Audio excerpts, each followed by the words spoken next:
Baba Yaga by Ernest Small and Blair Lynn.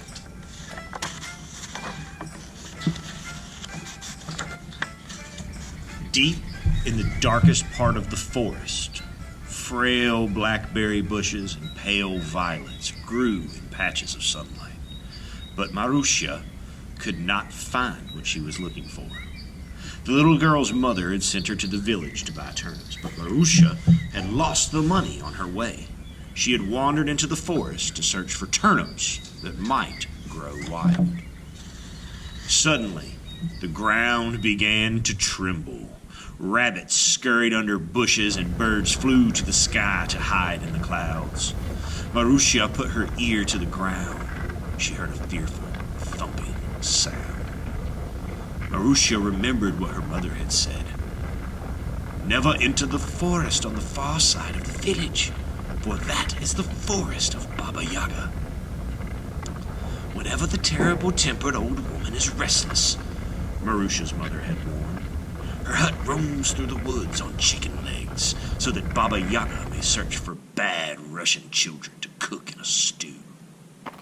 Marusha forgot the wild turnips. She began to run, first one way and then another. Marusha stopped running. She stood very still. Ahead of her, in a clearing, stood Baba Yaga's hut.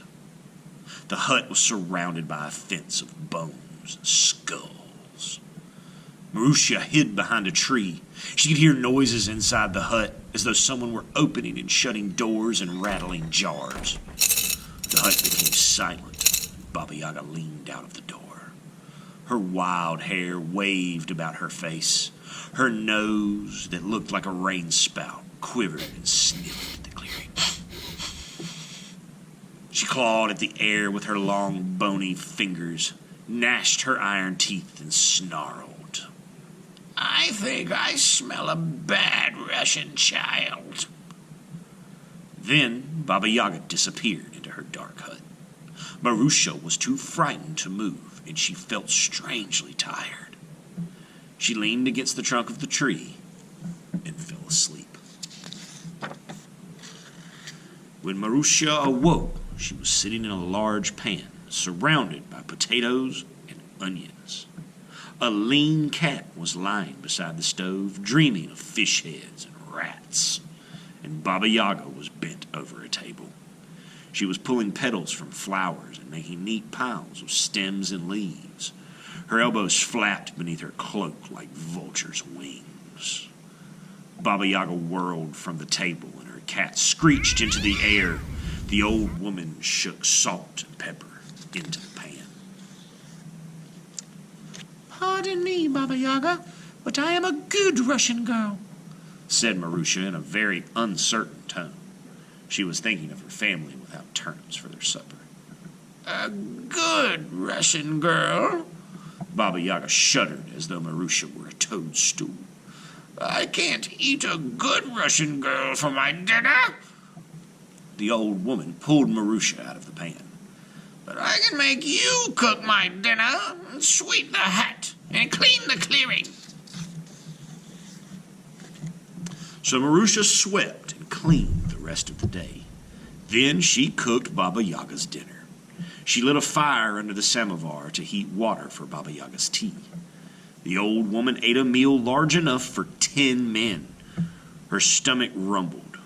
She offered nothing to Marusha or to the cat. Baba Yaga's hut was a quiet place, except for the old hag's grumbling.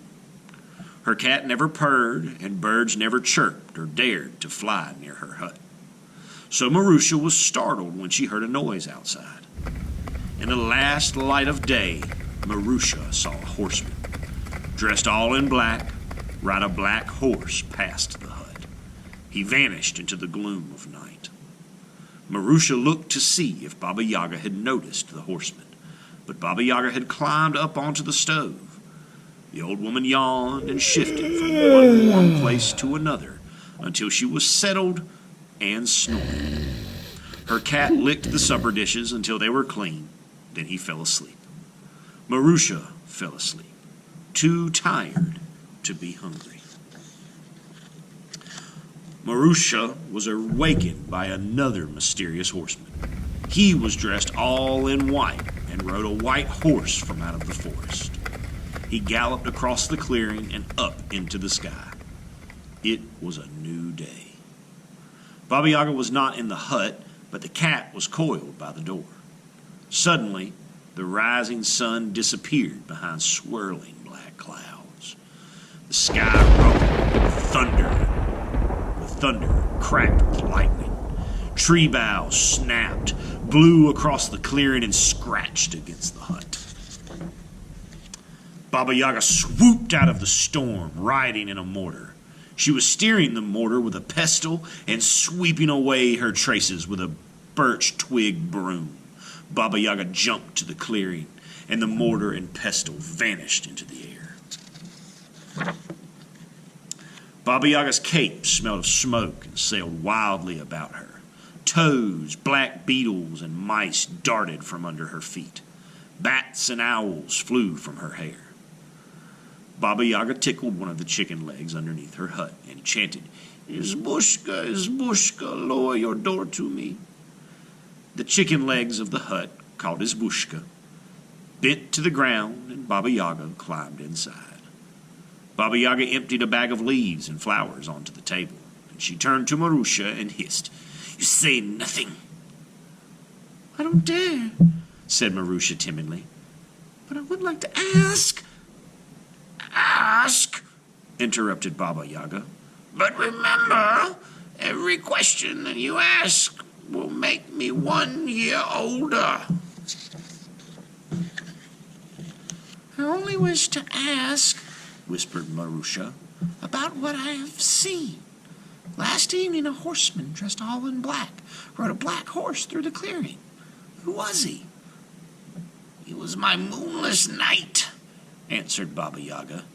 "He is my obedient servant."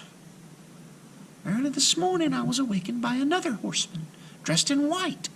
He rode a white horse into the sky. Who was he?" "My fair day," the old woman said with great pride. Then she turned and shuffled across the creaking floor on squeaky shoes. Baba Yaga stopped in front of a cabinet. She turned a key between a pair of teeth that grinned from the cabinet doors. The teeth snapped a few times, then the doors parted. Inside the cabinet, almost 100 jars were covered with spiders and webs and filled with leaves, herbs, roots, stems, and withered berries. Baba Yaga could sip boiled berries and crushed autumn leaves and stretch to 5 times her size. She would sprawl from one corner of the hut to the other until her hair tumbled from the window. Her feet dangled from the doorway, and her nose sniffed up the chimney. Baba Yaga could brew a few thorns and cherry pits with birch sap and then shrink to a tiny size, small enough to hide inside a thimble. Baba Yaga searched day after day for rare herbs or hidden seeds to put in her cabinet, but there was just one jar in the cabinet that she could not fill. "One more jar," Marusha heard Baba Yaga mumble.